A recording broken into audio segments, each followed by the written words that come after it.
Hello, everyone. It's Mark from This Is the Music, and welcome back to another episode of the This Is the Music Meets Podcast, the podcast where I dive deep into the stories of the rising bands across the indie scene. Before we get started, hit the like button, subscribe, and leave a comment. It really will help the podcast grow and supports the artists that I discover and feature. On episode 175 of the podcast, I'm delighted to be joined by one of the most exciting emerging artists from the indie scene.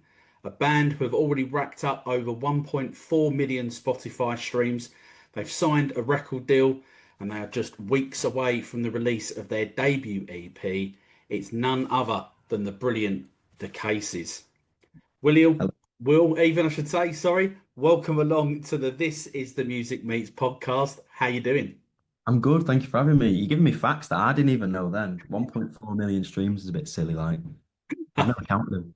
But Y- Yeah, it's amazing though, isn't it? It's great, oh great to yeah, yeah, see. bloody hell. I've blown your mind before we've even started, so hopefully we haven't peaked too early. Oh, It's great to have you here. I am a self-confessed fan of the Cases. I'm not sure if you were there. I know I did chat to Harry very briefly at the Muso Awards back in February. Were you there? I was there, but I couldn't find Harry half the time. So, it was one of them kind of nights. So was it what was it like being there, in a room full of, like-minded people from across the scene, either, radio or, PR companies, obviously bands, like yourselves, or was the night just a little bit too hazy for you to really remember? It was good. I mean, we chatted a long time to John Kennedy, who we love. He spins us all the time. He's great. And then it was like every 5 seconds, someone would walk past. I'm like, I know you. It's just one of them kind of nights. But I mean, yeah, it was an exciting night. I've never been to an awards. I mean, none of us have been to like an awards thing other than like, I don't know, certificates in school and that. So, it was new and exciting. Yeah, definitely. Well, fingers crossed that the Cases will be performing there. Maybe next year at the Musos, or maybe one day, even headlining the venue because it is a fantastic venue, It's a really the good one. Electric Ballroom. Yeah. There's lots to get through on episode 175 of the podcast. We're obviously going to dive deep into the debut EP and obviously the record deal as well, but. Before we do that, let's just go back sort of to the start, really. How did the Cases form and get together? Well, there's a bit of backstory before that I have to give. So me and Harry went to secondary school together, but we did not, we didn't like each other. We were in two completely different groups. I Right. was in like I don't want to say nerdy, but we were quite nerdy. And then he was, go out and play on the field and all that. And then, so we didn't really speak in secondary school, which is, looking back is weird. But then we went to the same college in Preston, Cardinal Newman, and we were lining up to get our school our passes, that you're scanning out with.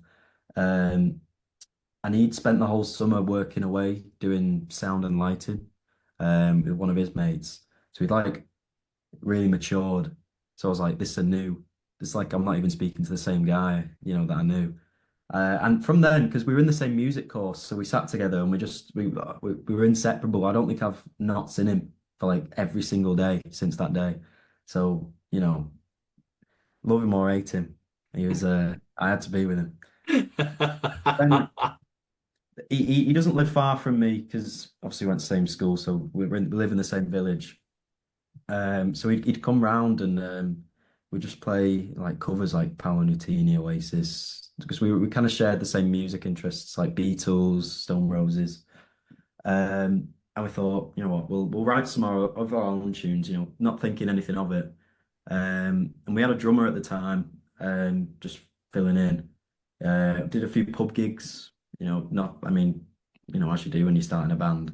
And then well, we there was someone else in our music course in college, James, the bassist, who well, we wanted a bassist really, so we gave him our song on a CD, and he didn't like it.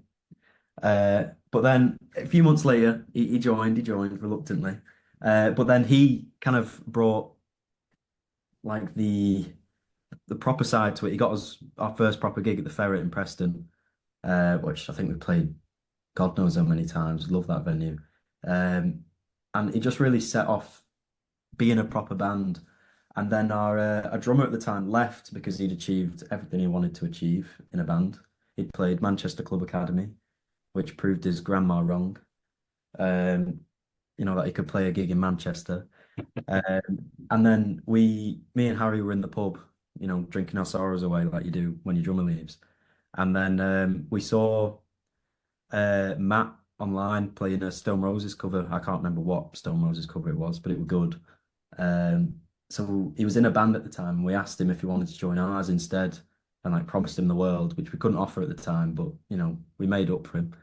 And then yeah, he joined, and ever since it's just not looked back.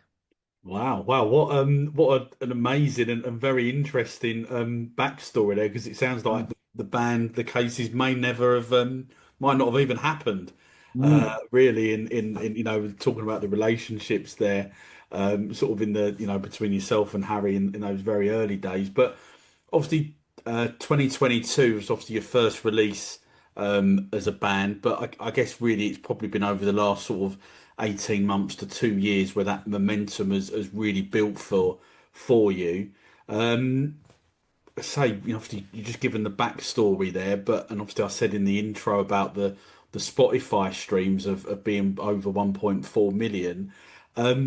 When you formed the band, did you ever have any aspirations or dreams that you would get to where you are at this stage within, as I say, well, pretty much like 2 years or less than 2 years?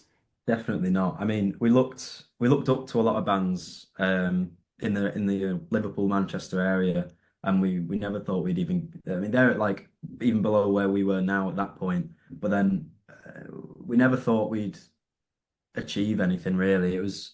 I mean, we were happy when maybe got like 100 streams. You know what I mean? So it was always just see how it goes, see if anything comes from it kind of thing. And just, I mean, we've always been like that. We've never done it to achieve a certain thing. We've always done it because we all just love it.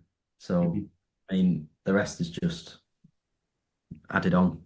You know what I mean? So we're already doing what we love. Yeah, So, yeah, well, I think that's probably the best way, isn't it? There's no point doing it if you're not enjoying it.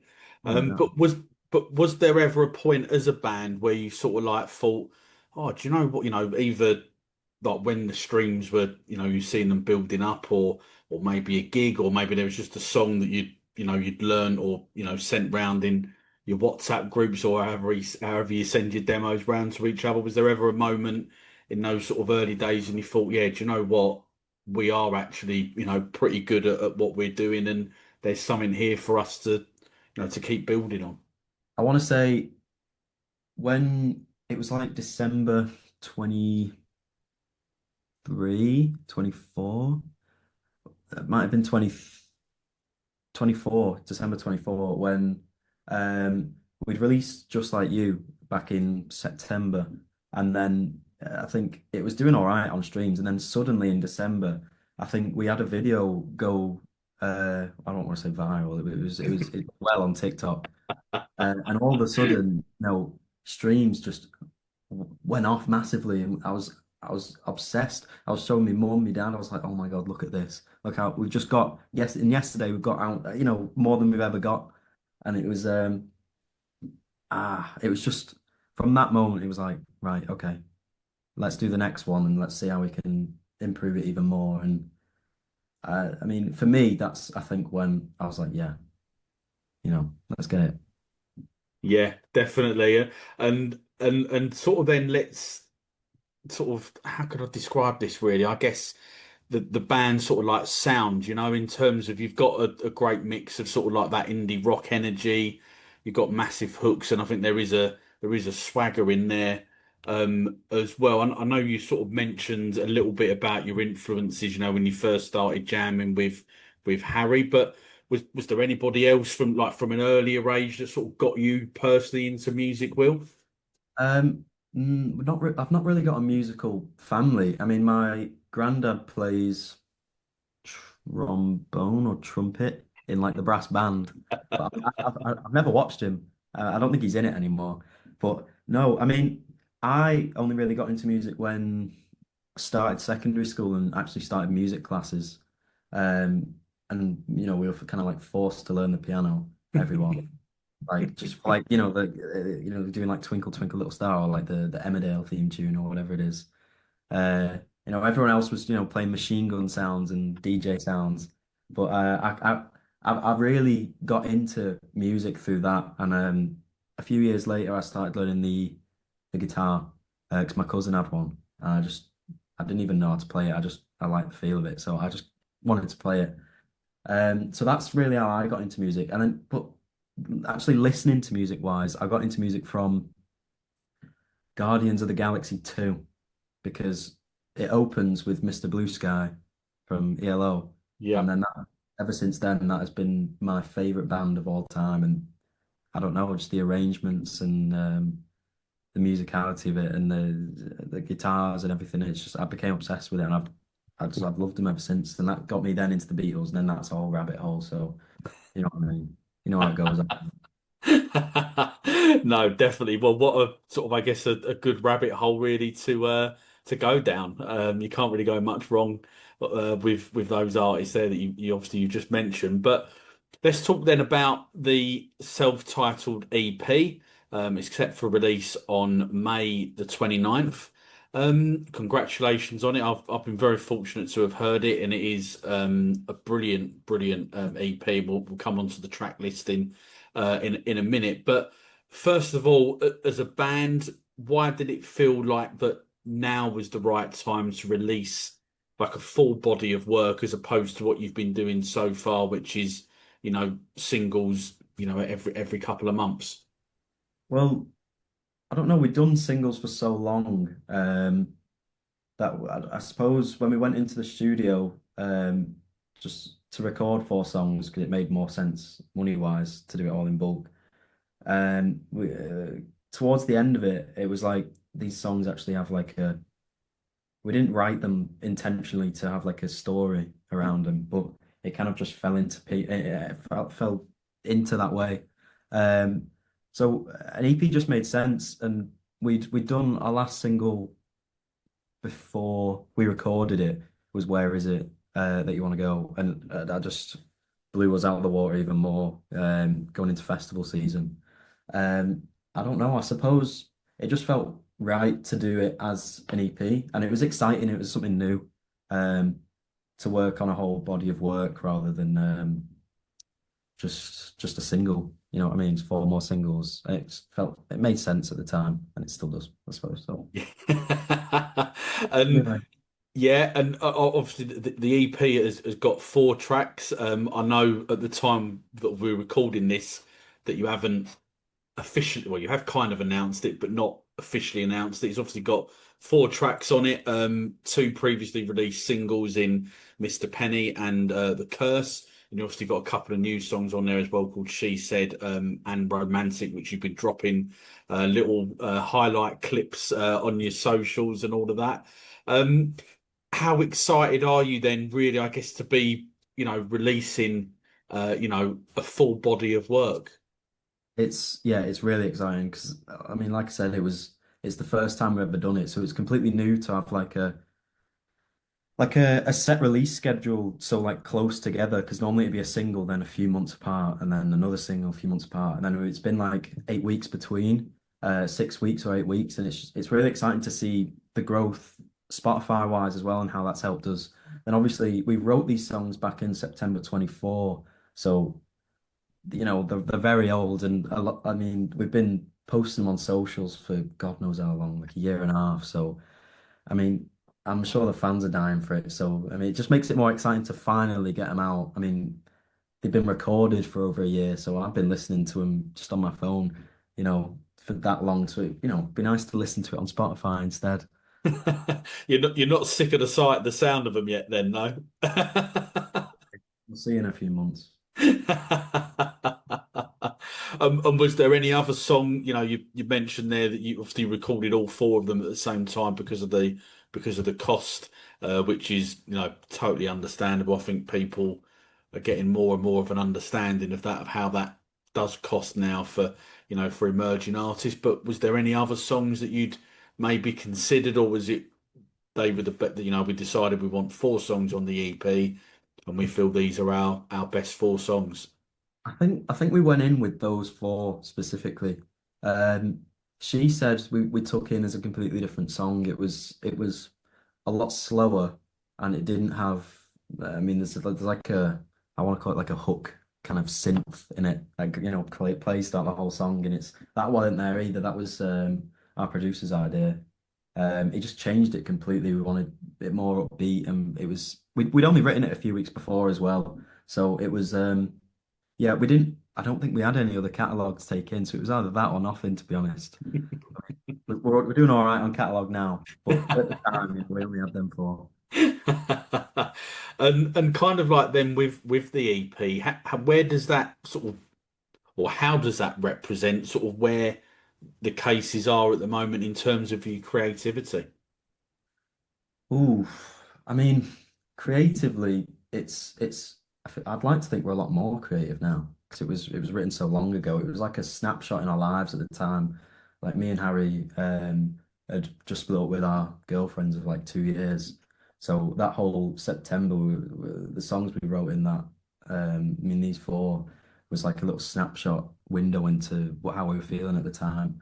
Um, but I mean, since then, we've obviously grown as musicians creatively, and we've taken different inspirations from other things. So um, it's still us, and obviously we love the songs. But writing wise, I mean, we've got a lot of definitely different stuff that we're writing now. But it definitely still represents us, and because it was an important time of our lives, so it's good to share it. Yeah, no, definitely, and just sort of moving away from the EP, because some really exciting news happened earlier on this year, because you signed a record deal with This Feeling Records in partnership with Lab Records. Congratulations on that! A big moment, a huge moment, I'm sure, for the band. How did that all come about? Um, well, we've been working with this feeling for years. I mean, it was like the end of 2023 when we did our first gig with them, and they've helped us through everything. They put us on support. I mean, they put us on like the Lilacs at Manchester Academy. They put us at Isle of Wight Why Not Festival. So we owe the world to them. And to be Lab Records as well. Have the likes of like Seblo, the K's. I mean, uh, who else have they got? South Arcade. I mean, it's a massive partnership there. So it only felt right to do that. It had been a long time coming as well. Obviously, we had the EP and recorded in April, and then only started releasing it in February. But all through then, we were working towards this, helping make this deal happen. So yeah, it only felt right to go with that. Yeah, sure. And I guess I don't know if this is the right word, but did it feel like a bit of, validation for you as a band for all the work that you've put in? Obviously we mentioned the first release there back in 2022, up until, when the deal was finally announced. Does it feel a bit of validation, as I say, for all that effort and hard work that you've obviously put into it? Yeah, definitely. It's almost like someone else taking pride in your work as well because they're willing to sign your music for it. It's definitely a proud moment for all of us, and it makes us more excited for the future, and knowing we can you know do things. You know what I mean? Yeah. It's every band wants to sign, whether it's anything, whether it's the music, whether it's them. So that it was a great first one, great first one. Yeah, no, definitely, and yeah, good luck, and certainly be keeping my eye out for future releases via the label.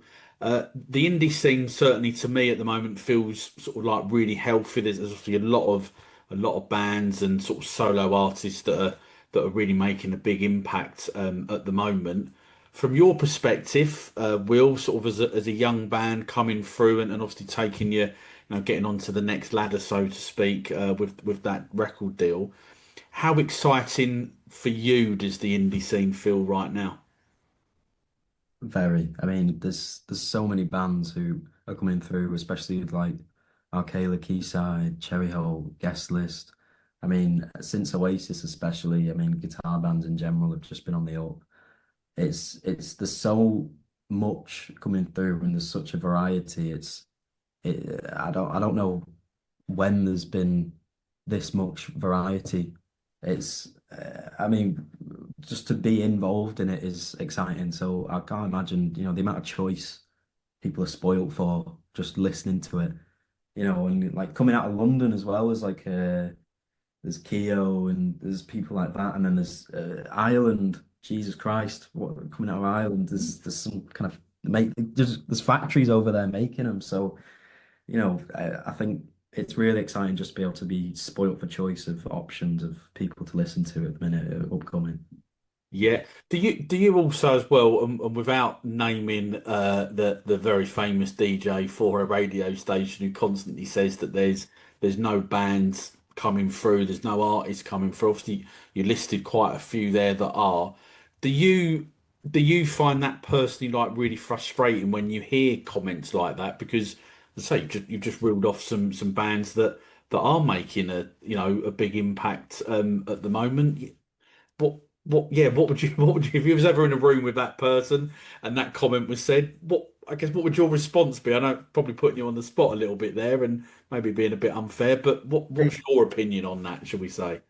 I'd say I'm not bothered. I mean, they're going to find out about it sooner or later, aren't they? So, it makes no difference when or if, what they think now. Um, it's inevitable, really, isn't it? I mean, it is. Definitely. Yeah, I couldn't have put that better myself. I think I agree. It's just a matter of time, and then they'll realise their mistakes with their predictions, shall we say, so far. But let's talk about live music because obviously you've been up and down the country on a UK headline tour over the last sort of 6 to 7 weeks or so, and you've got a couple of shows coming up in Birmingham and Southampton in the next couple of weeks, both of which have sold out. So, sort of two questions really here. First of all, how did the tour go?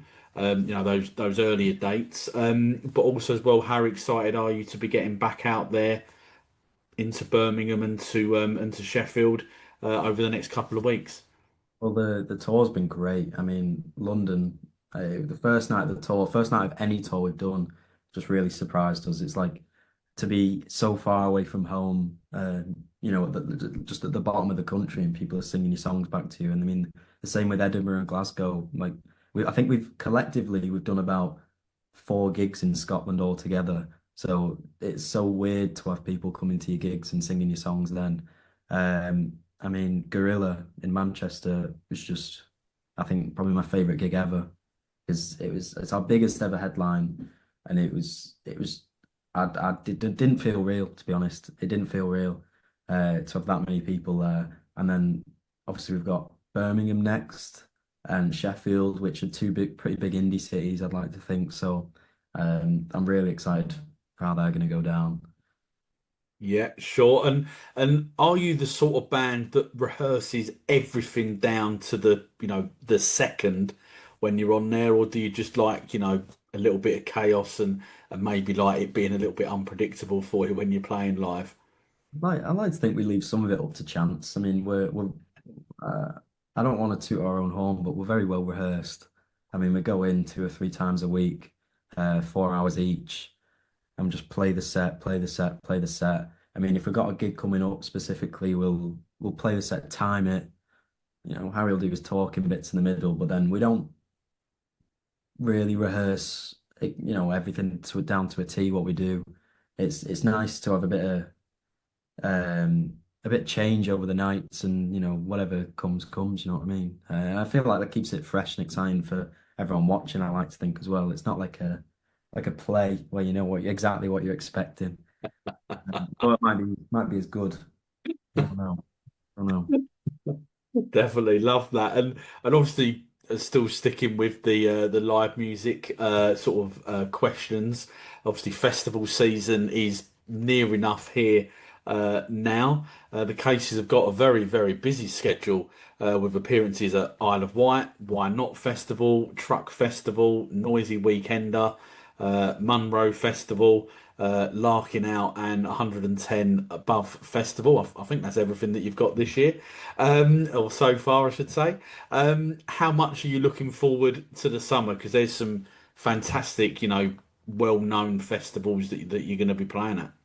Yeah, I mean, I'm so excited because last year it was our first festival season, Isle of Wight being our first ever festival, and it was just like completely dropped into the deep end. Didn't know what to expect, and it was great. I mean, to be headlining the stage we played last year at Isle of Wight as well, it's a bit surreal, considering. I mean, last year, like I said, was our first year at festivals. Why not was Jesus. I mean, they had to call in extra security to the tent because there was that many people trying to get in. So, I hope they're Brilliant. prepared this year and they learn. And, yeah. But I mean, Truck Festival we're playing this year as well, and that's a new one. I mean, we're told that's the best out of the three from the other bands that have done them. So I don't know what to expect there. But I mean, the lineups are great as well. It's all people we listen to, and the even the smaller ones like Monroe and 110 Above, which is on Harry's birthday as well. So we'll have Oh, to do something special then. Uh, really exciting. 'Cause obviously we never played them, but then the lineups are great as well. So it's a pretty stacked summer to be fair. So I don't think we'll get any sleep, but it doesn't matter. hey, that's what festivals are all about, right? It's just about having the best time, and you can sleep. What is it? Normally 3-4 days. Just sleep for a week afterwards. No, I think that's what I did. And I could only echo really what you said about Isle of Wight. It's the stage there that obviously this feeling have got is fantastic. It's in a great location as well. I was fortunate enough to go there a couple of years ago and had an amazing time. And it sounds like that you did as well. Any sort of festival advice for anybody? Maybe turning up for the first time. What are the essentials that they need to be going to a festival? Right. You need a tent with a blackout bit that you sleep in, or else you're gonna wake up sweating like a dog, especially in the Isle of Wight. I mean, I've got one, but the other members experienced, waking up in a pool of sweat every single day. I think Harry there was like a tub that we brought all the food in, and he filled it with water and ice and just got in it every morning. And it wasn't a big tub either, so I don't know how he got in it, but yeah, maybe you know what? Yeah, bring a tent with a blackout bit and bring a tub that you That's can it. go in. There you go. You heard it here first. Will's festival tips. Maybe we could get like a show going at some point with that, with more tips. Yeah, yeah. So we're on every This Is the Music Meets podcast. I sort of like to finish with I say quick fire round. It's yeah, I'll leave that up to you whether or not if you think it is or not at the end. But we'll kick off first of all relatively easy. The first question is tea or coffee? Oh, coffee. Really? Wow. Okay. What are you? Black, white, sugar, milk? Black white. Black Flat white. white. As it comes. As it comes. That's Don't mess with it. it. Okay.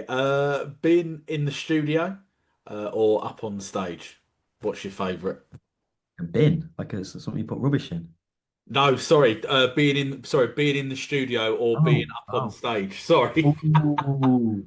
Right, you're putting me on the spot there. Because the week in the the 2 weeks in the studio that we recorded this EP in was the best 2 weeks of my life.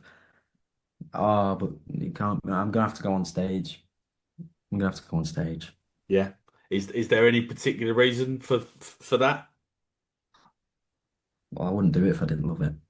And I think I'd rather go on stage every day than be in the studio every day. Fair enough. Okay. Love it. Love it. Indie disco or a quiet night in? Oh, for me, it might be a quiet night in, right? But I know some of the other members might disagree. Okay. Okay, let's stick with festivals. Obviously we've mentioned you're playing some iconic festivals this year, but are there any other sort of festivals or maybe even stages within the festivals that you're playing this year that you would love the cases to experience at some point? Yeah, the big top in Isle of Wight is really good. I mean, we saw the Claws play it last year and it was packed. I'd love to play that tent. Yeah, She brilliant. does Great. well. She Yeah. did. Yeah, great sound in there as well. You've obviously built up a very loyal fan base, either through the streaming figures, obviously that we've mentioned before, and clearly as well with the tour that you've just done with pretty much all the dates selling out, I believe. But has there been any like mad or maybe like a surreal fan interaction that you've had so far? Um, I mean, at the merch desk, there's been a few. We've signed a few foreheads. Yeah, nothing coming. Uh, I mean, interaction out in public. I want to say we're recording videos for the Curse back in March, maybe. And then we were in Manchester and we went up on Market Street and went up to the food court bit. And as soon as we got up, we just heard this chair just go flying from the food bit at the top. And then this kid ran over and he was like, oh my God, can I get a picture?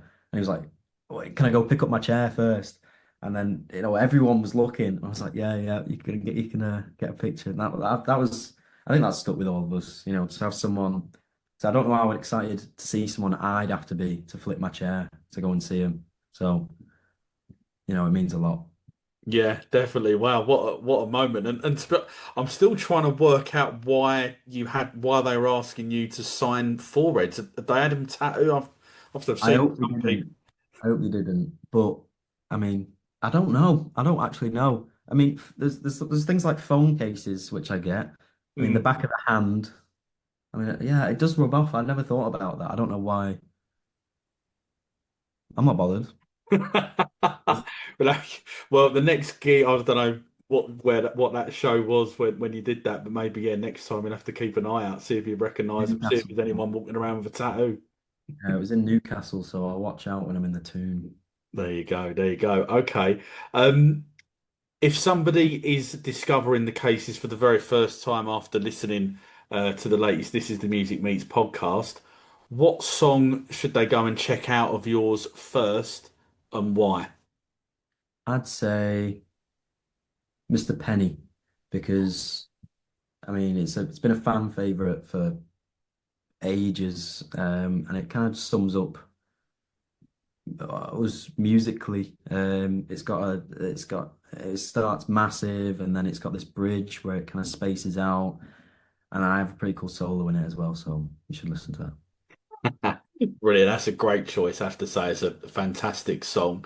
And just sort of staying with songs, if you had to play a set where you had to include a cover, what are you going to be going for? We always used to do Candy by Paolo Nutini back in the day when we did pubs and that. And it's a beautiful song, so I reckon we'd have to try and do it justice. Whether we bring it down or we beef the song up, I don't know, but I'd say Candy by Paolo Nutini. Brilliant. Fantastic choice. And sort of, obviously, we've focused on sort of what's going on in the immediate next couple of weeks and obviously into the summer. But, is there anything else in the pipe work for the rest of 2026? What can we expect to see the cases getting up to? Um, new music, new music, always, and hopefully a bigger Manchester headline towards the end of the year, hopefully. Brilliant. Watch this space. And finally, just before we do wrap things up, Will, is there any sort of message, that you want to leave for everyone supporting the band right now? Hmm, put me on the spot there. Uh,